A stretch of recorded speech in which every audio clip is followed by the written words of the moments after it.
and Robbo. It's the most talked about TV show that's not on TV. And I think you guys are amazing. With raw, honest opinions. This was not a mistake. This was a lie. Exclusive stories. Some industry insiders have been talking about this. Is that a Ben, Rob and Robbo exclusive? And plenty of famous faces. I'm not wasting these gold moments on 60 Minutes. The Ben, Rob and Robbo Show is the new way to stream your news. This is the stuff that headlines are made of. Live every Monday to Thursday at 1 p.m. Australian Eastern Standard Time on Ticker TV or Facebook and Twitter at BRR Show. Watch live or on demand. Ben, Rob and Robbo. Streaming across the globe, Ben Norris, Rob McKnight and David Robinson. Ben, Rob and Robbo.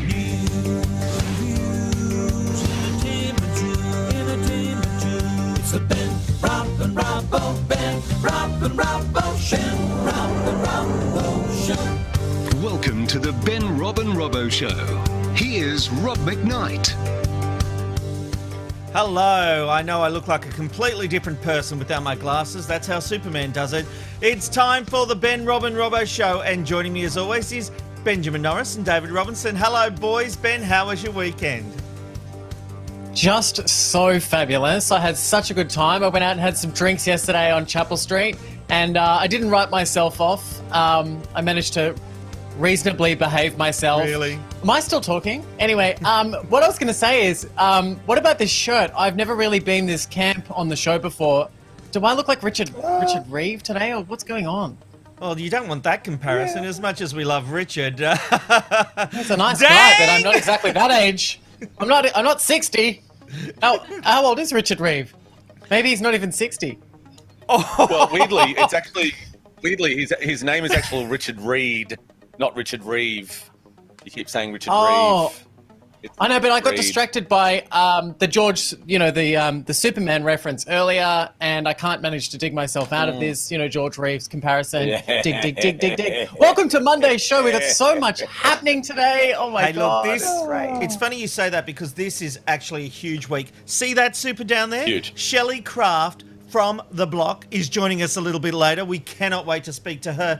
Then Shelley Craft, yeah, that's pretty good. Bang! Tomorrow, we're going to give you Anthony Daniels. Yes, none other than C-3PO from Star Wars. Yeah, we got that. And then bang, on Wednesday, Fiona O'Loughlin, the comedian extraordinaire, is going to be our fourth panellist. Where else would you want to be this week? Right here on the Ben, Rob and Robbo Show. What a lineup of people, boys. Yes.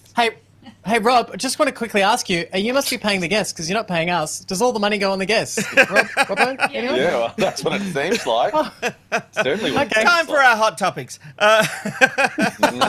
Just a theory. All right, let's get into our hot button issues because it's been 4 years in the making and now a bombshell report is about to be released that casts a dark shadow not only on our defence forces but indeed Australia itself.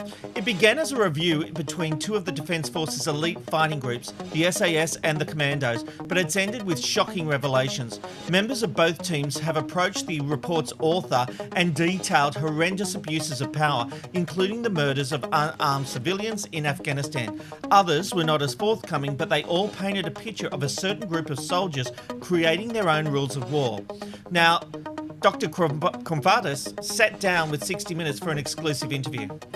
Disturbing things for me was people saying the phrase, "it happened all the time." You say it was happening again and again. What was happening? What sort of actions are we talking about? It was killing as a sport.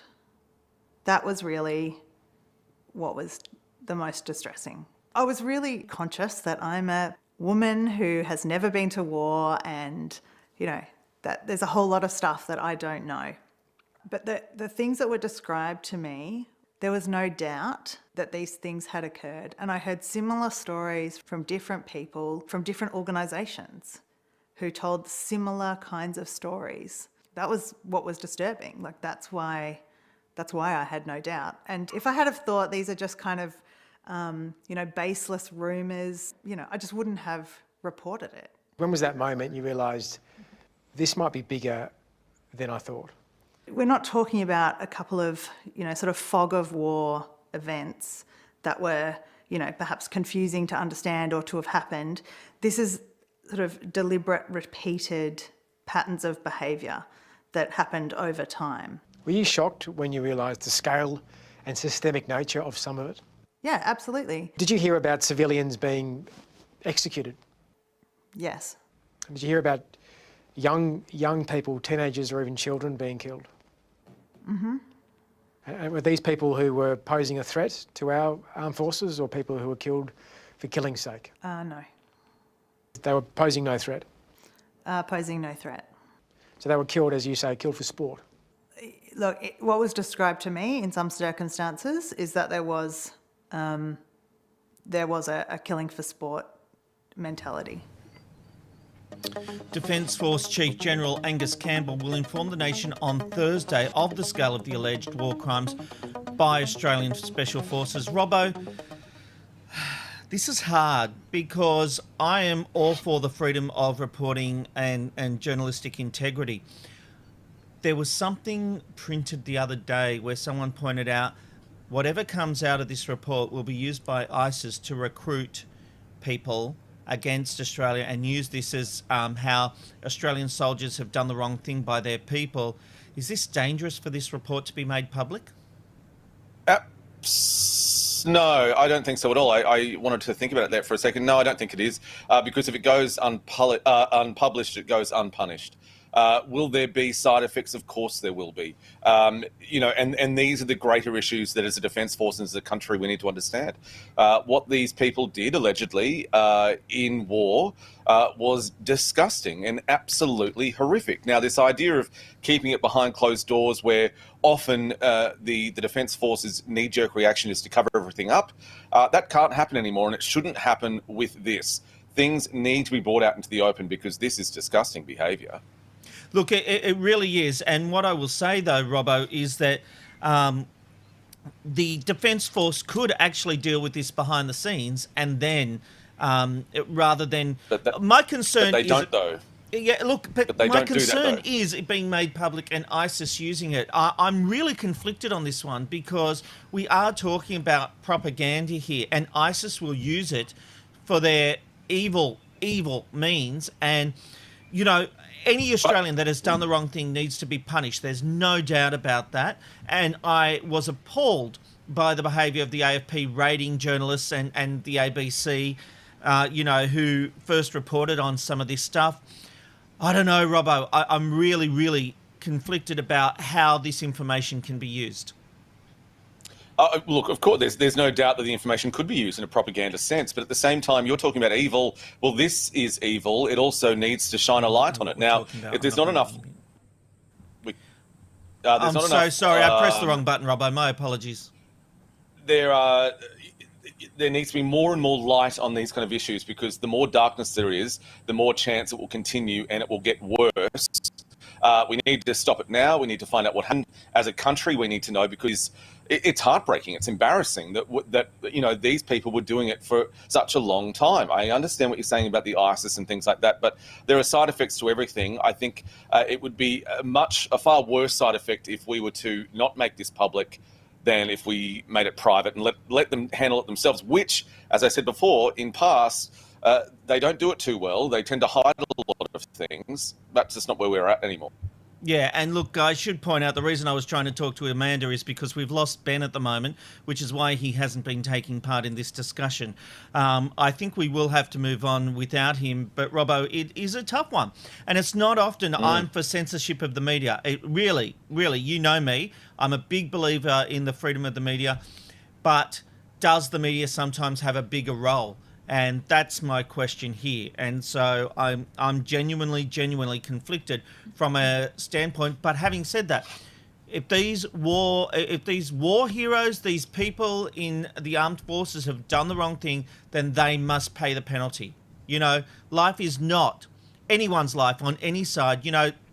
Australians had a big problem with the way they were treated in Japanese labour camps for the longest time during World War II. And, we prided ourselves as a nation of always doing the right thing. If our soldiers are over there doing the absolutely wrong thing, then there is no excuse for it, and they must be held accountable. That I think we agree on. It's just whether it's just the media's role where I start to have some doubts. Fair enough. All right. The UK Labor Party wants social media to do more to stamp out dangerous anti-vaxxers on their platforms. The Johnson government has announced an agreement with social media giants, but the only commitment made was they were not to profit from or promote flagged anti-vaxxer content.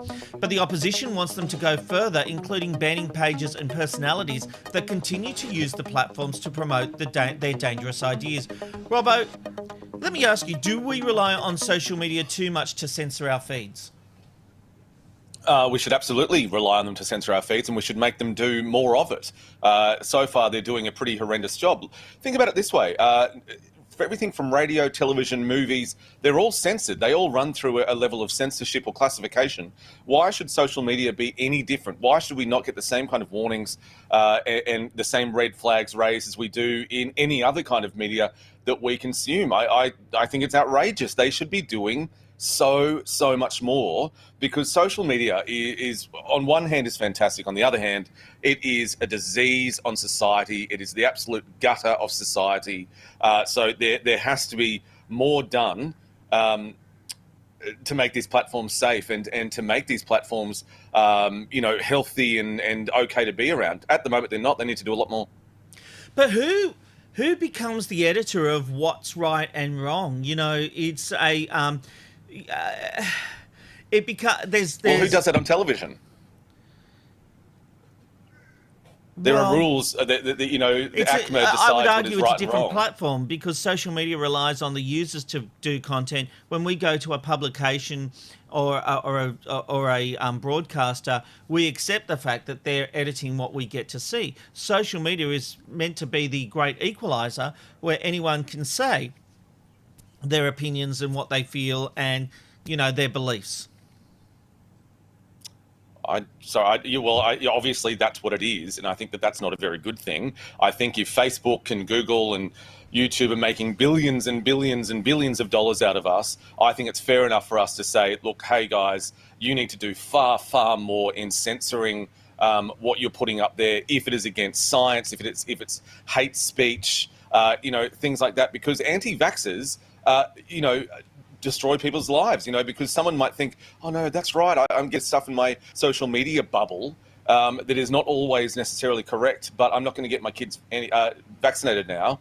It's really dangerous, and that this is why governments around the world, while they're bloody slow about doing it, need to pull them up. If you're making billions of dollars out of us, then make it a safer place than what it is. This idea of you can just get onto social media and say whatever you want, I think that we're hopefully getting to the end of that. However long that will take, I hope that's, we're getting to the point where we go, no, you can't say that the Holocaust didn't exist, you idiot. You can't say that vaccinations cause autism. You can't do that anymore. But we've always had this thing of, no, social media is ours, and no, not anymore. Look, Ben's back with us. So, Ben, I want to ask you, this censorship of social media, obviously someone's having to make the decisions of what's right and wrong. I don't mind what Twitter's doing with Donald Trump, where they put, he'll say, I won the election, and Twitter will put the result of the claims about the election have been disputed and things like that, to let his followers know that what he's saying isn't right. But who is the judge, jury and executioner of what's right and wrong on social media, Ben? Yeah, well, it certainly is a huge task for whoever would need to be censoring this sort of stuff. And at this stage, what's acting as people getting noted content is distressing, and I think that needs to continuously happen. With Donald Trump, with the censorship over his tweets, we know that what information he is putting out there is not accurate, so people are on top of that really quickly. Look, do you know what? I've gone back and forward on this a lot, and I've got friends that are anti-vaxxers. I've got friends who are not anti-vaxxers, and I've been to so many dinner parties where I've listened to people's opinions, and I have to say, I'm smart enough to know, and I want to listen to people. I'm not going to be swayed pitty, and I'm not to say that I'm an anti-vaxxer or anything like that, but I'm open to interesting conversations with people. And I think we're all deserved to be open to interesting conversations from others, even if what they are saying is completely incorrect. I find this deplatforming to be insanity. Like, you know, all these people out there that are like, I'm so much smarter than you. I know that that person should be deplatformed. You know what? You're devaluing me by saying that I'm stupid and I'm going to fall down some pit hole about some incorrect information. And yes, there are lots of people on social media who probably might read something about one of these conspiracy theories and they might go down the wrong path. And let's hope that that doesn't happen. Let's look out for our fellow and make sure that the right information is out there. I think people should notify these publishers of content that should be we should be wary of, and disclaimers should appear underneath it so that people are aware that this opinion. But at the same time, Rob and Robert, I just think we're evolving with social media, and I just don't know if we're at the point where we need somebody to censor the level of conversation that is out there. Am I making any sense? Yeah, you're making perfect sense to me. I think Robbo disagrees with you somewhat, but I'm right down the centre of this one, and I do worry about the censorship. But then I am now turning, and look, I know we're going to talk about Pete Evans a little bit later, but I am now beginning to wonder whether he is so dangerous he does need to be banned from media. And I'll tell you my reasons why that, because there's a big entertainment story breaking with him, and it's getting dangerous, I think. We'll come to that in about 5 minutes, even less. Meanwhile, a wedding planner in Queensland has been awarded $150,000 for hurt and humiliation after she and her business were trolled online. 2 women were ordered to pay the combined amount, one an underemployed single mother who claimed that Tristan Moy tries to ruin her clients' weddings, bullies her clients and provides unprofessional and horrible service. She's made all those claims despite never working with Moy or employing her. And the other, an administrator of a bridal Facebook page where these comments were made, where the 4 defamatory comments in 2017 and 2018 were made. The first woman has seen it as a warning to everyone to think before you post, while the other says it's not fair that her life is going to be destroyed over this and she will lose everything and plans to appeal the decision. So, this is interesting, Robbo.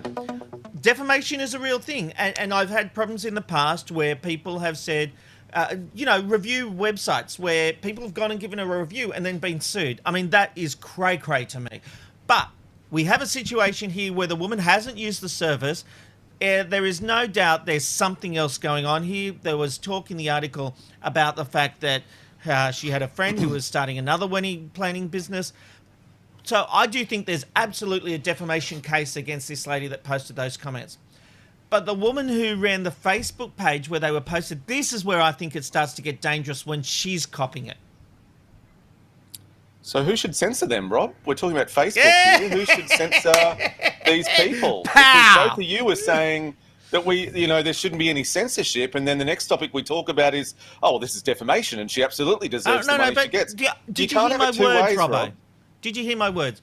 I said... I can hear them now. Defamation. Yeah, I can hear the patronising tone. Absolutely. Go ahead. What I'm saying is you can make whatever comment you want on social media, but yes, you are still governed by the rules of the land. So defamation is still defamation. And I agree with everyone's right to go through the courts and take defamation action out. And this is what the lady who was on the receiving end of those comments has done, and she won. And I think that's a fair play. So I haven't talked about censoring. I'm saying post whatever you like, but accept the defamation consequences. My issue here is the woman who had the page where the comments were found. If the woman who was being rubbished contacted the page and said these aren't good enough, and the lady took them down, then I don't think she really deserves defamation action. That's what I'm saying. Okay, but who? Okay, but that's not censorship. Okay, but who decides what's like this woman who made these comments, believing that they're true? But who are you to decide that they're not? Court of the land. Courts are to decide those. This isn't. So you believe that courts should be able to decide on a winner here or a loser? Obviously, yes. Yeah. Yep. Yep. So, but this is what people are saying in the UK, that there should also be the same rules on social media, where if someone's done something wrong, there is a court of the land. Now, you're saying, oh, no, there can't be a court of the land for social media. That's not going... But there can be. Anti-vaxxing, being an anti-vaxxer is not against the law. It's stupid. It's not just about being anti-vaxxing. The whole thing is also about, I mean, it's centering on anti-vaxxing, but the whole thing is centering around the damage that you can be done, the disinformation, the hate, all of that kind of thing is spreading from this particular kind of legislation, not only happening in the UK, but around the world. Yeah. So you're saying that if we've got a court of the land, they can do the rules, but there shouldn't be a court of Facebook or social media. There shouldn't be one, because we should just be allowed to say whatever and then go through the other courts. That doesn't make any sense to me. Why wouldn't there be a court or a ruling where there are particular rules of what you can and can't say, the same as there are for defamation lawsuits? Because if you write something on Facebook, you are governed by the rules of the land. So if you say something defamatory on Facebook, you can be sued for defamation. So we have these things in place. But what the argument you're putting up about social media is completely different, because it's a view. It's not defaming someone. It's saying... It's person A saying... It's killing people, though. It's certainly killing people. Well, so I guess defamation or murder... It's not murder. It's a choice people are making. But are killing other people, not just their own kids. I think you're in dangerous territory, because, one, the people who are vaccinated aren't... Vaccination is a whole big issue. But what you're declaring is that Facebook should be the judge, jury and executioner. I'm saying... the laws of the land have to be adhered to, and it's up to a court to decide what's right and wrong. I trust the courts. They know the law. These laws are set in place. What you're doing is taking an arbitrary group of people like Facebook, who haven't been appointed by the courts or a country. They're deciding what's right and wrong.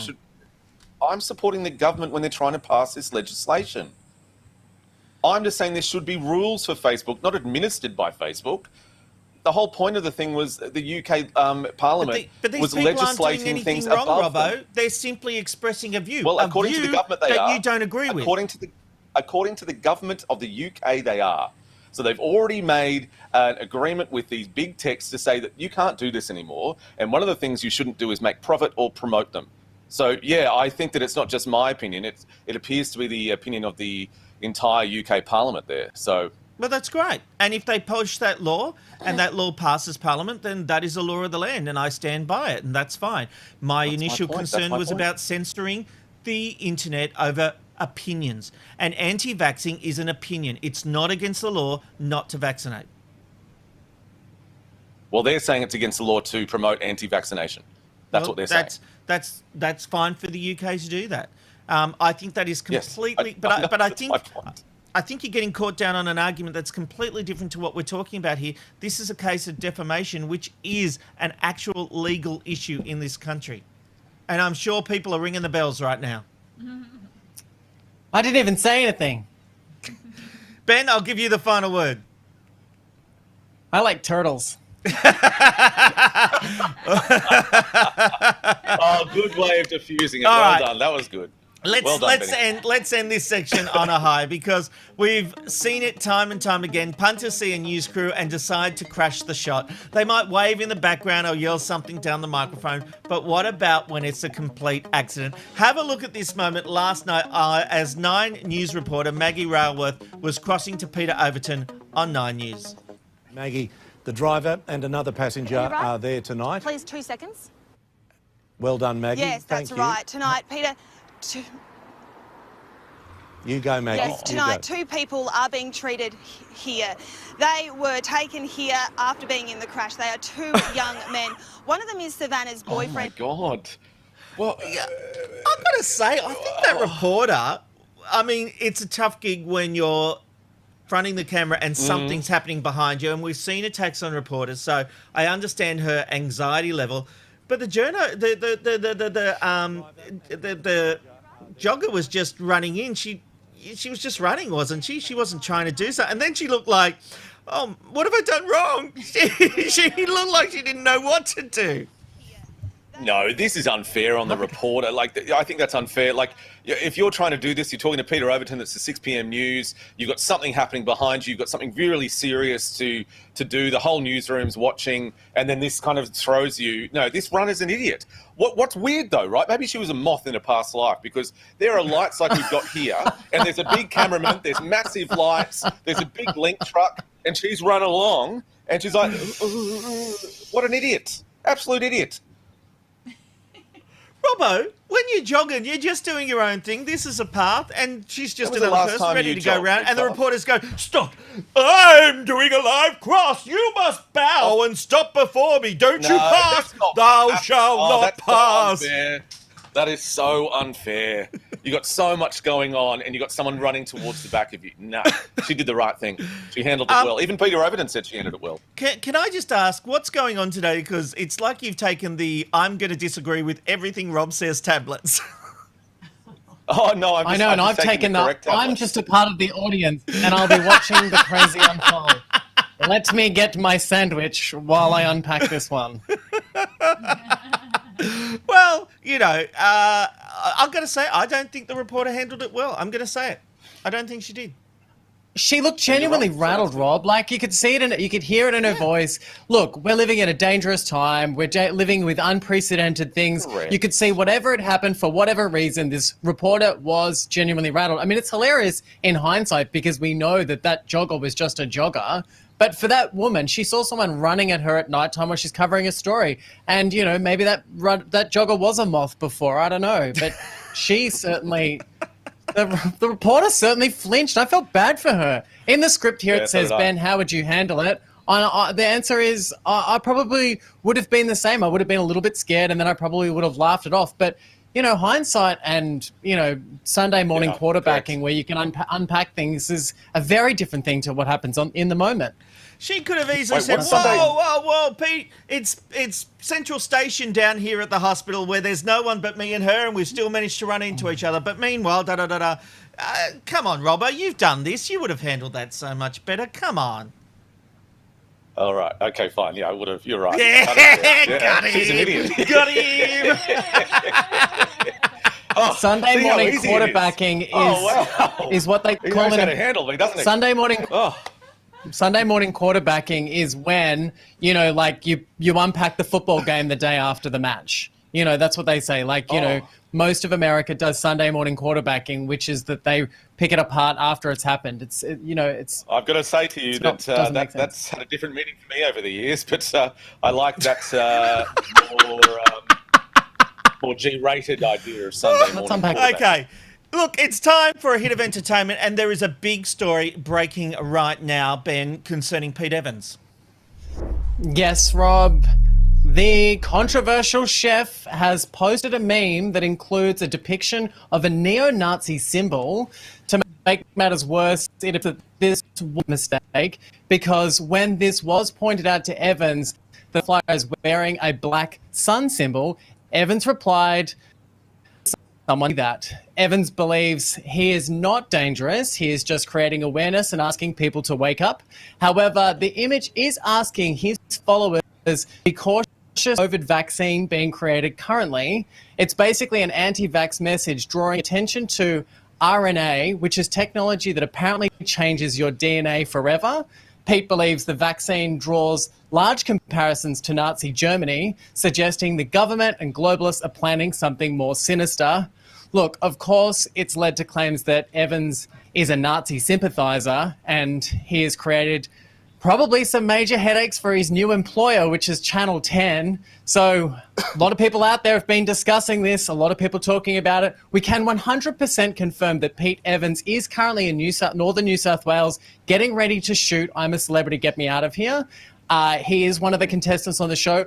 I want to jump in and say, whilst there is going to be a bit of a headache created for Bev McGarvey, who's the Channel 10's chief content officer, I will say I'm a Celebrity is a family-friendly show. So Pete Evans on this program will be shown in a family-friendly manner. And Pete Evans, once being produced correctly, I think will be good entertainment. I think that 10 will not show anyone some outrageous anti-vaccine type behaviour from Pete Evans during the show. I think we may see some slight interactions with him and some of the other contestants about some of his theories, but there will be a massive duty of care. So look, Pete Evans is going to be on I'm a Celebrity, Get Me Out of Here. It's going to happen. Nothing's going to stop that. I'm excited for it. I think it's going to be handled correctly. So all the dangers of him being whatever with his conspiracy theories and his QAnon and all that sort of stuff, I just don't think we're going to see it. So, boys, I want to ask you this question, and I think it's a fair question, and that is, PG Pete Evans, is he a good contestant on I'm a Celebrity? That's what we need to ask ourselves. Well, I was going to... That's what I was thinking that whole time there, Ben. It was... If we're not... I think Pete Evans, the chef, is kind of gone now, and I'd like to know what you both think, but... Pete Evans, the chef, is, that's kind of second level now of who Pete Evans is. Who was likeable as a chef. That's right, exactly, yeah. But if you put Pete Evans on now, where we know this is what Pete Evans is, why? I guess I'm kind of asking the same question. I don't know why you'd put him on, because his whole celebrity now is the crazy stuff. Well, I'm at a loss, and obvious, isn't it? And I agree with Ben. Yeah, sorry. Isn't it obvious that Channel 10 are saying, controversy worked for SAS with Chappelle Corby. We'll do controversy. We'll get Pete Evans on. Couple of things. Yeah. Can you bring up that close-up of the logo? This logo is the Black Sun, and that's in the butterfly. It was developed by Heinrich Himmler. Quite literally, one of the most powerful men in Nazi Germany. He played an instrumental role in the Holocaust. This Black Sun was also used in the manifesto of the Christchurch shooter. Now, for the fact that Evans knew what that symbol was, it's one thing if he says, I didn't realise, I was more liking the photo because it showed change. Good message. People evolve and people change. The fact that he acknowledged, Ben, that this was a neo-Nazi symbol, I think that's really, really concerning. We faced a backlash. I think it is... I know, but it is concerning. Let's just talk about this, because I feel like sometimes I'm talking like I'm on the television or something, and instead of talking like that, I should just talk like a normal person. And at the end of the day, he is Pete Evans, and he is going to be competing and raising money for a charity, right? So they've cast him on this show. We've seen with someone like Chappelle Corby, who is quite controversial. She's a criminal. She was tried and tested criminal. She was on SAS, and Australia tuned in to watch her. And it just goes to show you that Australians are interested in conversation. We're interested in getting to know people, good or bad. And that, at the end of the day, is good television. So, yeah, but the difference is Chappelle Corby had a narrative and a role of redemption. Pete Evans never answers a bloody question. His interview on our show was a joke. He didn't answer one question straight. Even when I said to him... He was offended. Rob, he was offended. Can I just say he was offended because we asked him straight off the bat about whether he would ever have a television career again. And he was straight off the bat put in... Yeah, but he was put it like when we have people on the show, we've never in the history of the Ben, Rob and Robbo show started the segment with an attack on a guest, and regardless as to who Pete Evans is... That wasn't an attack. My first question was, Pete, you're a controversial figure. And he said to me, I'm not a controversial figure. Why do you think that? And it's like, are you kidding me? Like, seriously, I gave this guy the benefit of the doubt. I went on social media and defended the fact we were putting him on. And the interview made us look like idiots because he came on, couldn't even accept the fact that he's a controversial figure. Whether you agree with him or not, it is not outrageous to call him a controversial figure. That's complete BS from his part. Robbo asked a question about whether, after everything that's gone on, he sees himself with another role on TV, to which point he takes offence at that. I'm sorry, Butterfly, if you want to go and preach everything, you've got to be able to take questions. The idea that he was offended by our questioning, oh my God, we didn't go tough on him. I genuinely wanted to know what he believed in and what he stood for, and he was just a complete dick. He didn't give anything, and he just... It was a waste of time, and we copped a lot of crap over that interview because we put him on. I think this is really dangerous. I think this is really dangerous for Channel 10. I think what they've done is they've seen the headline of Chappelle Corby and they've used the wrong person. I think Pete Evans is dangerous. I think they're going to face a complete viewer backlash, and he's not going to give a straight answer while he's on that show. Pete Evans, the chef on My Kitchen Rules, likeable. Pete Evans, the conspiracy theorist, is a complete loon, and I think the fact is I now regret putting him on our show, and I actually do wonder whether this goes against every fibre of my being. I do wonder whether we need to deplatform him because he is getting dangerous. And Robbo, I know this goes against everything we've talked about in today's show, but I'm genuinely getting worried about the influence of this guy and how he's infecting minds. It's one thing to be an anti-vaxxer. He's accusing our governments of being Nazis. He's putting Nazi symbolism on the internet and thinking that's okay. It's not okay. You know, like, this is absolutely ridiculous. And I genuinely think Channel 10 need to have a good, long, hard think before they shoot this series and putting me in. I know you said, Ben, that he's there and he's about to go in, but I'm genuinely... Filming starts tomorrow, guys. Like, I think filming starts tomorrow, guys, and I know I'm going to get into a lot of trouble with this, but I just want to say to you guys, like, you know, look, this is going to go ahead, and just remember, with taking all the controversies of him on social media and some of his beliefs, he was really good at Channel 7 as a presenter. He was great. He was really good. So then I know this is going to be a hard to get to moment, but like, we are going to see the PG version of Pete Evans. Is this going to extend him out? He has a higher reach to sprout his nonsense later on? Probably, but then can't we all just have our bends and just, you know, when we see Pete Evans and he's not for us, we just press delete? Like, as in, I think we are stupefying people when it comes to who's making the decision about what you see. And I said this to you guys earlier, I'm not at the point where I feel like we should deplatform everyone because we believe there's too many stupid people that are going to fall down a hole. I just think it's bad casting. Further to what Rob said, it's just bad casting. So we're not going to see the likeable chef because that's not there anymore. We're obviously not going to see the QAnon stuff, the Nazi stuff. They're not going to let that go to air. So why is he on there just to get headlines that, oh, this crazy guy, Pete Evans, is going in the jungle? Evans. There's more to all of us. In the world that we live in, there is more to us. I'm a celebrity, get me out of here. He's going in there not as a normal person, but because he is a celebrity. Now, why is he a celebrity? He used to be a chef on a show. Now, he peddles QAnon, Nazis, anti-vaxxing, all of this kind of stuff, changing DNA. That's what he is now. Now, well, that is all it is to Pete Evans, especially on a show called I'm a Celebrity, Get Me Out of Here, isn't it? Like, I'm confused that the whole reason we're watching these people is because they're a celebrity, loosely celebrity, in a jungle situation. Like, what are we going to see of Pete Evans when he can't talk about all this stuff? What is there to Because him? there's more to people. No, there's more to people than you just trying to box him into those things. And I get it. I'm on the wrong side of this, by the way. Everyone, I'm on the wrong side of this because most people out there. This is a discussion program. I'm getting messages from friends. Yeah, like.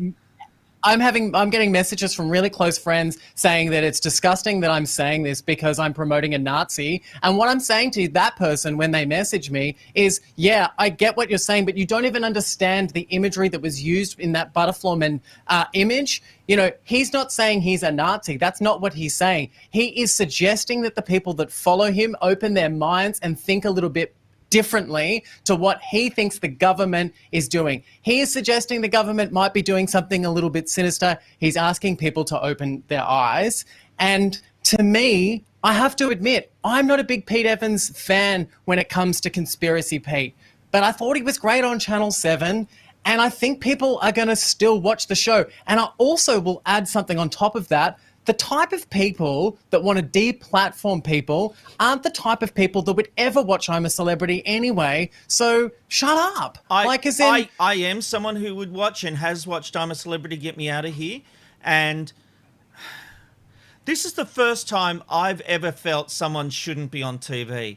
And as I said, a couple of months ago, I was right in the thick of it on social media defending this guy, defending his right to have a voice. And I've done it on this program today, going up against Robbo, saying everyone has their right to sprout their views. I've been that guy. I am that guy. This guy's gone too far, Ben. He's dangerous. He is dangerous and he's influencing a lot of fans. And, you know, It's one thing when he's sprouting about vaccination and COVID not being real and all this kind of stuff. I don't know. Even that is, but now he's going neo-Nazi symbolism. Come on, man. Let's talk ratings. Let's talk about ratings then. Let's talk about it as in the dollars. Let's just think about it as in the dollars for Channel 10. Let's talk about it in the casting decision. I think the ratings are going to be exactly the same, maybe a little bit better. I honestly don't think there's going to be this backlash that you're talking about. I think people are going to watch. Maybe you're right. Maybe I'll watch. Maybe this will be the best PR for Pete, and we'll find him likable again because he is a likable guy. But we haven't really touched the. We haven't got to this. I'm so sorry for jumping over the top of everyone. By the way, I'm fully annoying. But I would have loved when he was on the show with us. I would have really loved it if we had the opportunity to have explained the fractures that he has been discussing on social media. He never has unpacked that fully. I would love to sit there and have a conversation with 20 him. minutes of bullshit because he got offended that I called him controversial. I mean, grow a pair, mate. If you're going to do interviews, people are going to disagree with you. And I wasn't even having a go at him. This is the thing that blows my mind with him. I wasn't even having a go at him. But it came across that way. It came across that way. Not to everyone watching it. Maybe to poor little Pete because nobody in his inner circle questions him. So he maybe the people around him are all yes men, and he's got this idea of himself. I'm not controversial. I'm seen as sane. It's so dumb. Please, it's time. Any producer, or maybe any producer or presenter. This is the last thing because obviously this has gone on for a very long time, and we've got Shelley Craft let Robbo speak, Ben. So I think that's the thing. Let Robbo speak. Then I'll let you finish off. All I'm saying is I think any producer or presenter worth their salt, any writer, any journalist, anyone who has to write about him or introduce him, it's obvious, and not even in a bad, clumsy writing way, it is obvious to call him controversial because he is controversial. We didn't just spend 15 minutes controversial. It's all right, it's Ben, not offensive. Final word. Let's wrap this up. I can hear people ringing the bells. I just would say that I'm interested. I'm a weirdo, but I'm interested in listening to all people and being able to hear what they have to say. I'm not interested in shutting anyone down. I'm still this has been a great discussion. My mind is just, I just don't know if I'm ready to say that Pete Evans shouldn't be on this show. That's what I'm trying to get to. Fair enough, and that's completely point fair enough, and that's why we have these discussions. There's been many times where you guys have changed my mind on an issue, and that's what we do. We talk and we, sometimes we challenge each other and we come to different conclusions. All right, it's over to Robbo. Oh, Robert, thank you very much. I'm a bit sweaty after all of that. Let's take a look at what's happened on this day, November 16th, throughout history. And it was on this day back in 1824 that New York City's famous Fifth Avenue opened for business. It is regarded as one of the most expensive streets in the world, stretching almost 10 kilometres and home to flagship luxury designer stores like Louis Vuitton, Tiffany & Co, Gucci and Prada. And on this day, 100 years ago, Australia's largest airline, Qantas Airways, was founded in Queensland. Nicknamed the Flying Kangaroo and standing for Queensland and Northern Territory Aerial Services, it is the third oldest airline in the world. And finally, 10 years ago on this day in 2010, after much speculation, the engagement of Prince William and Kate Middleton was announced at Clarence House in London. He proposed a few weeks earlier in Africa with his mother, Diana's sapphire and diamond ring. Oh, you go straight to the bottom on that one, Rob. Thank you. Okay, thank you, Robbo. Well, tonight is a massive night for fans of The Block, with viewers having the opportunity to take part in a virtual inspection where you can see the entire block. 9 Shelley Craft will be hosting this first ever Open for Inspection, and she joins us now. Shelley, welcome to the Ben, Rob and Robbo show. G'day, lads. Lovely to be here. You guys do virtual all the time, so this is nothing new for you, right? Oh, we could have done the whole thing for you, Shelley. So now, look, this is actually going to be a very big event. Just what have you got yourself in for, and what can viewers expect from this virtual inspection? Well, look, normally at this time in the block, it's one of our biggest weeks. Obviously, we'd have our open for inspections, which are where any fan of the show can come along to the block and actually tour through all of the houses live. They can meet the contestants, they can chat with me and Scotty. We have a big street party, but of course, with the events that have happened over the past, 9 months, we actually can't do that. So this is our way of hopefully bringing the block to our audience in a little bit of a different way than just watching the episodes. So the actual block heads, the contestants, will be taking you all on a tour of their houses, through the rooms, giving you a bit of a history, I guess, of what they went through during the whole show. But they will be hosting their own houses, which, I hope Scotty and I have taught them well. And fingers crossed it'll go smoothly. Oh, that sounds incredibly exciting. That's fantastic. Now, Shelley, tell me, what has it been like for the block with this bloody COVID-19? Oh, that's the right word for it, isn't it? Bloody. Yeah. We kicked off in early Feb, and at that time there were sort of these inklings of something crazy happening overseas that, again, our little island here, we felt sure, I think all of us, that it was never going to affect us. But come, the 13th of March, that all changed for us here and the block went into shutdown. We did try, obviously, to push through as hard as we could, knowing that we now had these sort of quarter-built homes and what on earth were we ever going to do with them. But our main priority, of course, was to get the contestants home, to make sure that they were with their family and friends. And when the states started closing their borders, obviously it was important for us to get those guys back across the country as quick as we could, and cross our fingers again that we would be able to come back and finish the block at some stage, not really knowing whether that would happen or how that would happen. The show has gone up against plenty of other shows over the years, and the block just still stays at #1. It's so impressive. What do you think the success is behind the block, all these years later? Oh, look, I think now we're just a lovely part of the Aussie TV landscape. We've been going now, this is our 16th season, and I'd love to say I've been involved in all of those, but I skipped a couple there at the beginning. I think you started when you were 5, obviously. Yeah, exactly. It's great that every year it comes around. It's there right in the depths of winter, that we're going to have a little bit of fun. We've got some great characters on board each and every year. There's always someone to love. Usually we have someone to hate, but I don't think this season we actually had one of those, which was lucky because we all needed a little I'll bit audition for the show next year. Ben, you're lovable. You're so lovable. Oh, you've got her fooled, Ben.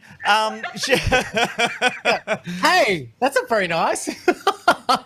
I love you in your own weird way. Hey, Shelley, you've been at 9 for many years and you've seen many changes. And of course, over the weekend, we found out CEO Hugh Marks has resigned. How do you think him leaving will change the company? Oh, look, that's a toughie from someone on the outskirts. I don't really work in the building or in the business. I come down here to Melbourne, I float around, I point my finger, I tell the contestants what I think they should do, whether they listen to me or not. He has been an extraordinary leader of the company. I agree. Since I've been there. I've loved all the things that he's implemented and, of course, the growth that Nine has had since he's been at the helm. So, look, I'm sad to see him go. What's next for Nine? I'm sure it's up and up, as always. We've got some great content planned for next year. 2021 is hopefully going to be much better for all of us. And, look, I wish Hugh all the best. Nice. Shelley, I really want to ask you this question because I'm really excited about this. I'm a big fan of your career and think you've done so many amazing things on television, but you have to be really honest with me. What is your best TV moment and what's your worst? And just before you answer that, I'm giving you some time to think about it. Is your worst working with Michael Beveridge on Showdown for Big Brother in 2013? Is that the worst? To be, involved in a show like Big Brother, even though it was a very short-lived and probably one of my more brief television appearances, we had a ball. Every job I've had has been so much fun, from kicking off on a kids' cartoon show with Saturday Disney, basically watching cartoons and answering fan mail all week. That was pretty awesome. My most embarrassing moment, though, is probably my first ever television appearance on Disney where it was magpie bombing season and I had to wear an ice cream bucket on my head. And, Disney as the new Disney kid, and there I was in all my Queensland glory with an ice cream bucket firmly on my head, and I don't think I've ever lived that down. But from ice cream buckets to the Logie, Shelley, you've done it all, really. Yeah, absolutely. Oh, they're pretty much of a muchness. So, Shelley, you have hosted some of our favourite shows across, 7 and 9. What is one show that you haven't hosted that you'd like to give a crack at? Oh, yeah. Look, not going to happen, but I would love. Oh, see, I think I'm doing it. I think I've done everything, haven't I? I've done game shows. I did a bit of news at the beginning. But what's the show you were about to say? Because it's just Swap Networks, hasn't it? Yeah, but it was a big Channel 9 property. You're talking about The Voice, presumably, but it was a big Channel 9 property for a long time. It's funny, I half expected you to say a current affair or something like that. I took my girls to see The Voice live, and we sat there in the audience, and it was such a spectacle for them. They don't, come down and watch anything I do, and I think I had them in the audience of Funniest Home Videos on their jolly jumpers when they were tiny. I'd take them everywhere with me. But to sit in The Voice and to see their stars, being Guy Sebastian and Delta and Kelly, I thought, if only Mum could be up there on the stage as well. But yeah, not going to happen. And what a bloody shame, because I would petition for that to happen. Shelley, there is no doubt you are a legend, and you can watch the block's virtual open for inspection at 7:30 tonight, Australian Daylight Time. It's not on air. You have to go to the website 9now.9.com.au/the-block. So look at the super, 9now.9.com.au/the-block. All right, we'll post a link as well. Shelley, thanks for joining us. You are a bloody legend. You'll have to come back and join us again sometime. Hey, look, there's one show, I thought of it. BRRS. Does that work? I'll take that. Yeah, we paid her to say that. Yeah, you can do acting. Something else, doesn't it? And in the meantime, you can see Shelley tonight at 7:30 via that link. Thanks, Shelley. Thanks so much, guys. See you soon. Gosh, she's great, isn't it? Isn't she? She is. All right, it's time for a hit of entertainment with Ben. And Ben, some big news that Lindsay Lohan is confirmed to return to The Masked Singer. Oh, yes. Do you know what? This is such a good story because Lindsay Lohan was such a train wreck on that show. And the show's kind of a little bit tongue-in-cheek, like it knows it's a train wreck anyway. Like, they'll be like, who do you think one of the people singing is? It's Kim Kardashian. Kim Kardashian's not going to be in The Masked Singer. I'm like, what's wrong with you people? But, like, that's on brand for Lindsay Lohan. Ursula was great, and she kind of tried to facilitate that kind of, like, I'm in on the joke thing. But I think it fell a little flat considering that you had an A-list star like Lindsay Lohan. But look, we did report it on the TV Black Box webpage yesterday. It was an exclusive for us, which, we love to talk about our own exclusives, don't we, guys? Yeah. But Ben, can I just say, we have to do a big shout out to our producer, Abby, because she got the exclusive. She was conversing directly with Lindsay. I think we might have the text message exchange. Very true. And Abby said to her, also, we missed you on The Masked Singer here in Australia. And Lindsay wrote back, I will be back in Australia for season 3. So that's how we got our confirmation. Thank you to our producer, Abby, who apparently knows everyone in the entertainment industry and keeps that a big secret. But, and so I was able to post that story. I woke up yesterday to a message from Abby saying, I might have an exclusive for you. I was like, what? And she goes, Lindsay Lohan returning to The Masked Singer. I'm like, how do you know that? And when she told me the story, I was like, oh, my God. There you go. What a legend. Well done, Abby Mickelson. Well done, Abby. Well done. You're expecting her to say she had an exclusive. She's got a cereal cord in her hair. And she was like, oh, I've got an actual exclusive. No, that is a bona fide exclusive. They don't get much bigger than that. So well done, Abby. Well done. I love it. Robbo. Oh, it's my sorry. I was still back on the excitement of the Abby exclusive. Oh, this show is fantastic. I'll tell you what else is fantastic. Rick Moranis, a big star of Ghostbusters, Spaceballs, two of my all-time favourite movies. He was attacked in New York, but there has been some developments. Ben? Yeah, that's right. Sorry, my earpiece just lodged itself out of my head. Anyway, look, Rick Moranis apparently was... No, this show's going... Sorry, the going amount of to a great jokes. place, isn't it? What was pushing it out? Oh, the air in my head. After I made all those comments about Pete Evans, now people realise that there's nothing between these two ears. No, you're completely valid in your views, mate. You're fair enough. All right. Anyway, let's talk about Rick Moranis because apparently he was attacked while Rick... What did I say? No. Did you say Rick? I said Rick. Yes. I thought you were doing a bit correcting of me on the name. Like, get back. No. What is happening? Get in it. Yeah, I love it.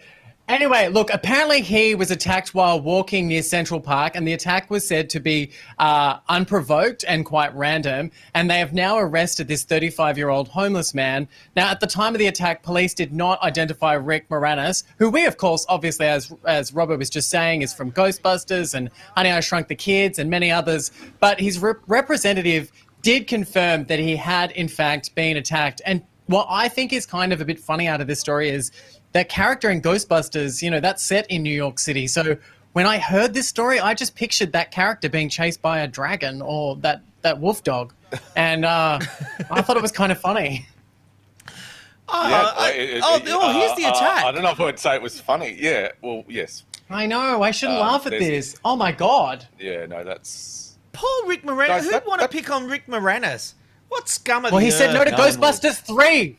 Maybe it was a diehard fan who was like, why didn't you be in Ghostbusters 3? Gotcha! All I'll say is deplatform that mugger. Deplatform him. Yeah. Yes.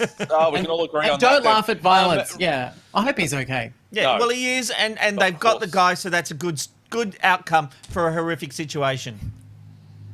Exactly. Right. I'm going to read the script here. I don't understand what the question... And Ben, The Simpsons are getting very meta. What does meta mean and what's going on? Yeah. You don't know what meta means? It's getting in within itself. It's like this show. It's self-referential and, Oh, I know. I never knew that. I never knew what meta was. Oh, great. You learn something every day on the Ben Robbo Show. It's very popular with the millennials, Robbo. All right. You know the millennials. You usually We've got date 1 them. minute, Ben. Anyway, Come on. Just over a minute. Well... We've just taken 10 seconds to the bloody laugh. lingo. We're running out of time. So, Yeardley Smith, who is the voice of Lisa Simpson, is going to be appearing inside the show as herself. In real life, Smith actually co-hosts and produces a true crime podcast called Small Town Dicks. Okay. Oh. And she will be appearing in the crime-related episode this Sunday when Grandpa Simpson is accused of a crime. So she will be very meta because she will be playing herself for once inside the series. So that's going to be really fun for The Simpsons if anyone's still watching it. Is anyone still watching The Simpsons? Yeah, I can't remember. I watched the classic episodes. I haven't watched the new one. But look, quickly, before we go, Ben, we sadly lost the actor behind Black Panther, Chadwick Boseman, earlier this year. How is the sequel to the highly successful Marvel movie going to work without its leading star? Yeah, well, we've seen before, like, deceased actors being digitally recreated. You might know Carrie Fisher was in one of the Star Wars sequels or prequels, that one actually was, and they recreated her at that age. So there's been a lot of conversations as to whether or not we would see a CGI version of Chadwick, but the studios have come out saying no, there will be no CGI replacement. So that is the end of that story because the show is over in 13 seconds. Count it down. Don't give the magic away. They're going to turn us off. That brings us to the end of the Ben, Rob and Robbo show. And yes, I'm sorry we didn't get the feedback. The feedback's been going off today. And yes, we did do about 20 minutes on Pete Evans, but I felt it was a great discussion and worthy of hearing. But that's it. We'll see you tomorrow on the Ben, Rob and Robbo show with Anthony Daniels, C-3PO. Bye-bye. Woo! It's the Ben, Rob and Robbo, Ben, Rob and Robbo, Ben, Rob and Robbo.